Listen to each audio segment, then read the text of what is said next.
With inventory as low as it is here in the Phoenix Scottsdale area, many buyers are starting to look towards new construction as an option, which it's a great option if you can wait. So when we start talking about new construction, these buyers walk into those models and they love what they see. Their eyes light up. Everything is beautiful. So let's talk about those 6 things you need to know before you walk into that new home construction office that are going to save you tons of time, lots of frustration, and thousands of dollars. Number 1, what types of incentives are you offering if we use your lender or title company? So these builders will oftentimes want you to use their lender and their title company. The title company really is going to be a requirement for you to use. The lender, they oftentimes will offer incentives. These people have made deals with these builders prior to them even starting the construction. So the builders are not paying the normal closing costs. So they have really negotiated their fees down. In our current market, builders like Toll Brothers, Pulte, D.R. Horton, those builders, they are not usually offering any incentives off of their purchase price. However, sometimes they will offer incentives for you to utilize their lender and their title company. This can work out in your favor tremendously. Some of the smaller semi-custom or custom home builders will offer some incentives off of their purchase price. They'll negotiate a little bit more like a resale home, but it's really good to know what you're walking into because oftentimes they just have it spec'd out, and as you start to make changes, your price can actually start to go up. So a good thing to know before you walk into that one too. The great thing about these incentives is it can save you thousands of dollars towards your closing costs, or you can utilize it potentially at the design center. So it's very important to ask what those incentives are right from the get-go. Number 2, what are the standard finishes? This one is a big one. When I'm with clients and we walk into those model homes, especially during this time, I see the hope come back into their life. Their eyes get glassy. They get so excited by what they're seeing because everything is pristine, beautiful. The finishes are gorgeous. It's everything that they want. Now let's stop, right? Everything that they're seeing is not included in that piece of paper that you got when you walked into the office. Nothing. The lighting, the countertops, the cabinets, the flooring. I mean, the list goes on and on about what is not included in that price that you received when you walked into that office. So if you're not aware right from the get-go what you're looking at, it can be very overwhelming. You can feel like a bomb just went off. Now, take away the fact that they're staged beautifully because most people realize that they're not getting the furniture.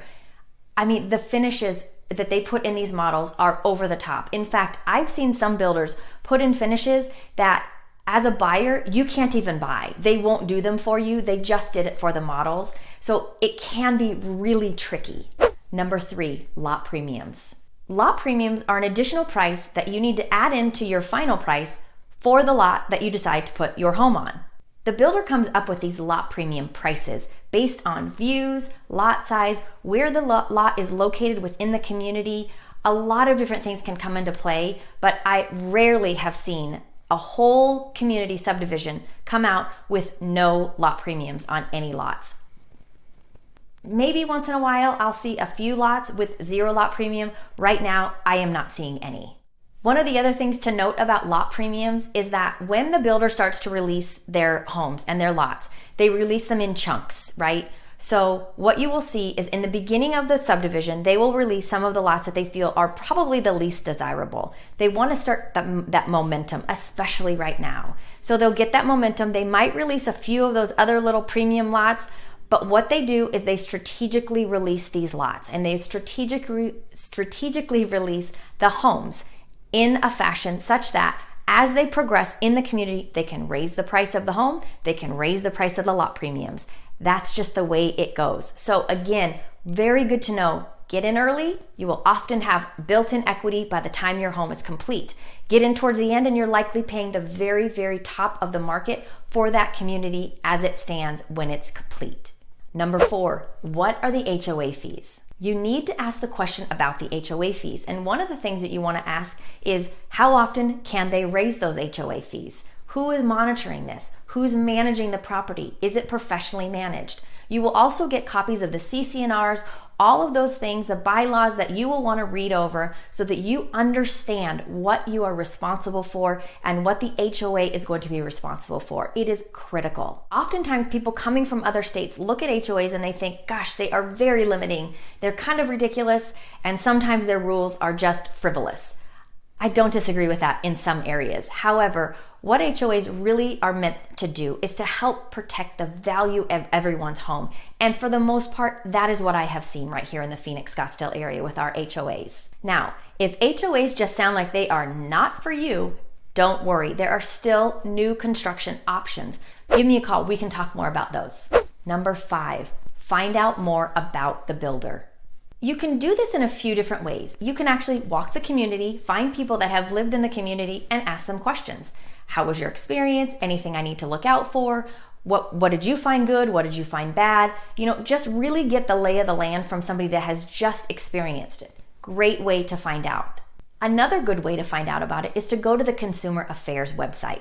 They have a great resource there for you to look at these builders. Now, I would caution you, most people don't go to websites to write reviews being good. They're usually negative. So if you see a negative comment, take it with a grain of salt. Now, if you see it over and over and over again, I definitely think it's something you should look into, something to be aware of, and it's a good thing that you looked into it.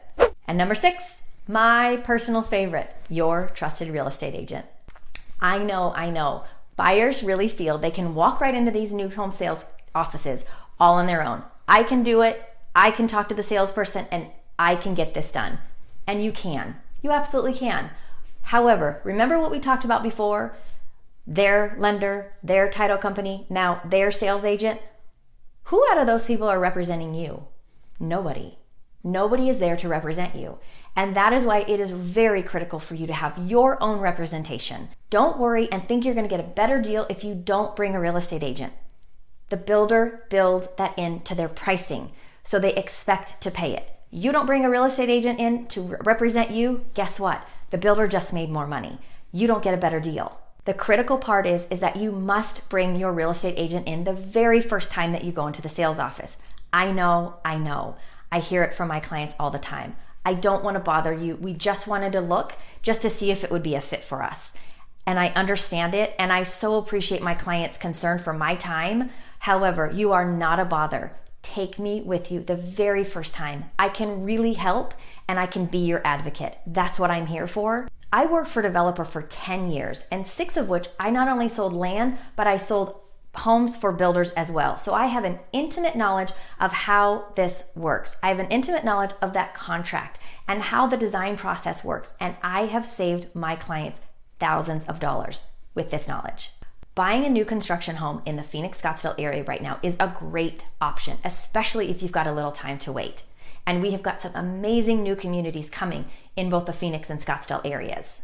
If you have any questions about the Scottsdale Phoenix real estate market or new construction, make sure to reach out to me. Call me, email me, text me, send a comment down below. I'm happy to answer them. Thanks for watching, and I'll see you next time.